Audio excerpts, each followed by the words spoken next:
Terdapat 550 pulau yang masuk ke wilayah Provinsi Nusa Tenggara Timur. Saya akan kunjungi Pulau Pungu Kecil. Waktu tempuh dari Pelabuhan Labuan Bajo ke Pulau Pungu Kecil adalah 30 menit dengan menggunakan speedboat. Tentunya ini tidak terasa lama, apalagi sepanjang perjalanan saya ditemani oleh hamparan laut biru dan gugusan pulau yang mempesona. Ya, akhirnya saya sampai di Pulau Pungu Kecil. Ya, setelah melalui arus yang cukup kuat, akhirnya saya sampai di Pulau Pungu Kecil untuk melihat proses penangkaran mutiara.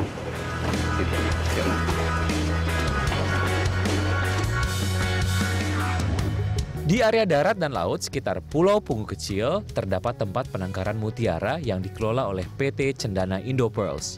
Kita lihat yuk cara budidaya mutiara. Selamat siang, Pak. Siang. Apa kabar?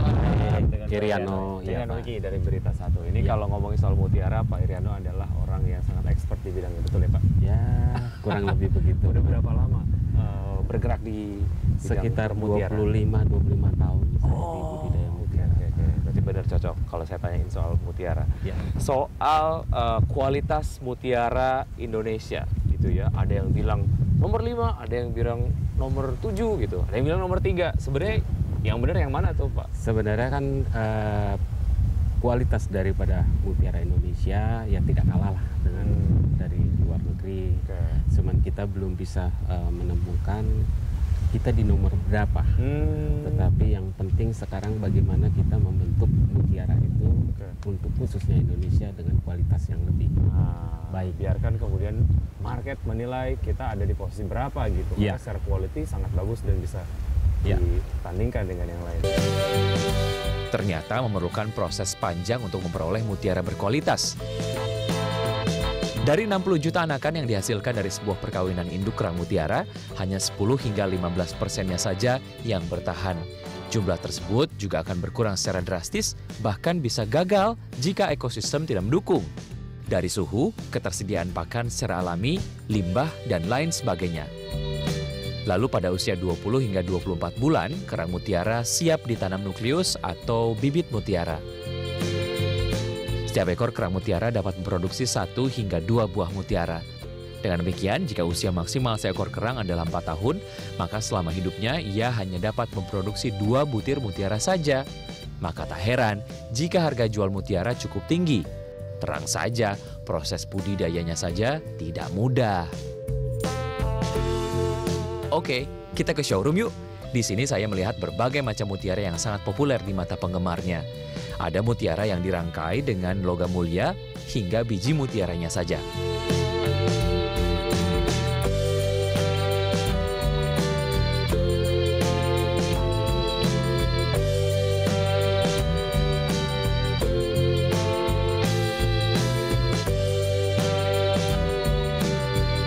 Selanjutnya kita akan lihat proses seperti apa pemeliharaan fasilitas pendukung budidaya kerang mutiara.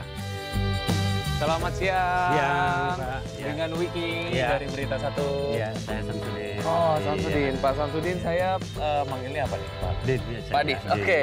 Pak Din, soal Ya, Pak. aktivitas yang dilakukan di titik ini ataupun lokasi ini gitu ya, Ya. dalam pemeliharaan ataupun budidaya kerang mutiara apa saja, Pak? Ya.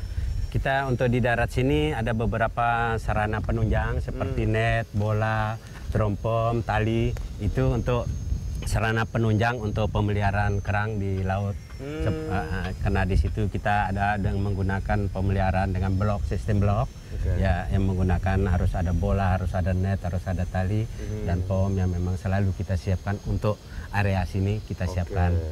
Ya, untuk daerah lautnya itu hanya pemeliharaan saja.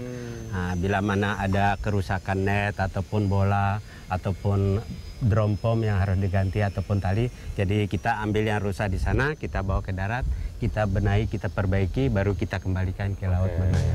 Saya pengen tahu nih proses pengerjaannya atau pemeliharaannya gimana ya. Ini siapa Mbak namanya? Arin. Mbak Arin. Mbak Arin kalau ini namanya adalah Pak Abraham. Pak Abraham. Oke, ini adalah proses pemeliharaannya. Kalau Pak Abraham sedang ngapain nih Pak? Jahit yang robek Pak. Oh gitu. Ya, Biasanya kenapa tuh kalau net ataupun jaring itu bisa putus atau bisa patah lah ya? Kenapa? Karena apa biasanya? Karena waktu pemakaian di laut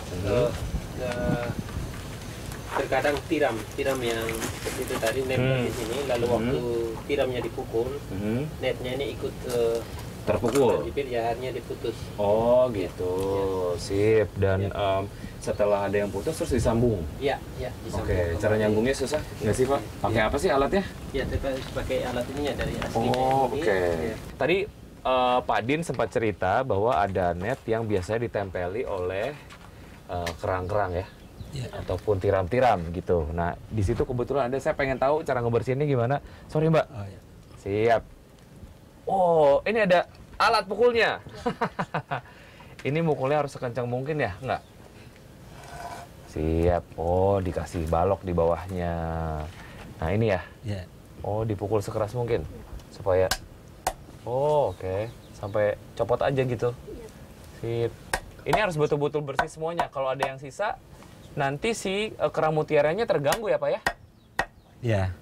Harus Terganggunya selalu bersih kenapa? ya. Karena makanannya dia makan juga, atau karena ruang geraknya terbatasi ketika ada kerang. Yang penting kita kuncinya bersih untuk supaya tidak terganggu dengan mungkin posisi kerang ataupun apa kalau memang masih ada di dalam. Karena kerang pun selalu bersih, net harus bersih selama kita ada pemeliharaan itu. Oh, jadi ini adalah seekor makhluk yang memang pemilih juga gitu. Ya. Si suasananya ataupun lokasi tempat dia tinggal juga harus betul-betul bersih.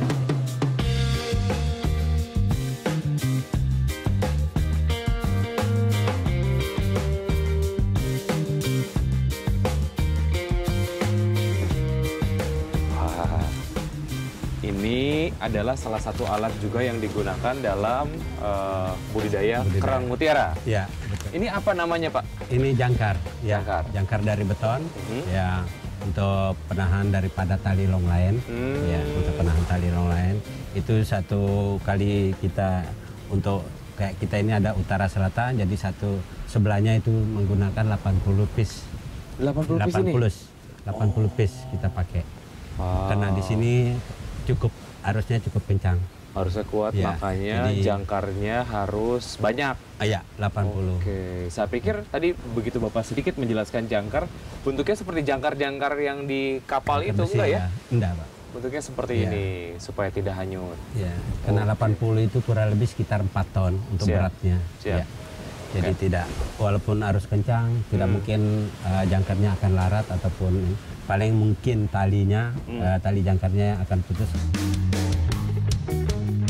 Dari tempat pemeliharaan alat-alat budidaya yang berada di darat, kita akan lihat lokasi lainnya yang berada di laut.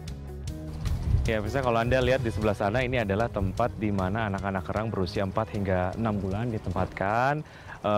Kemudian ada aktivitas pembersihan. Setelah usianya 24 bulan, kerang-kerang yang sudah siap ditanam nukleus ataupun bibit mutiara akan dipindahkan ke lokasi itu tuh, yang gedungnya warna putih.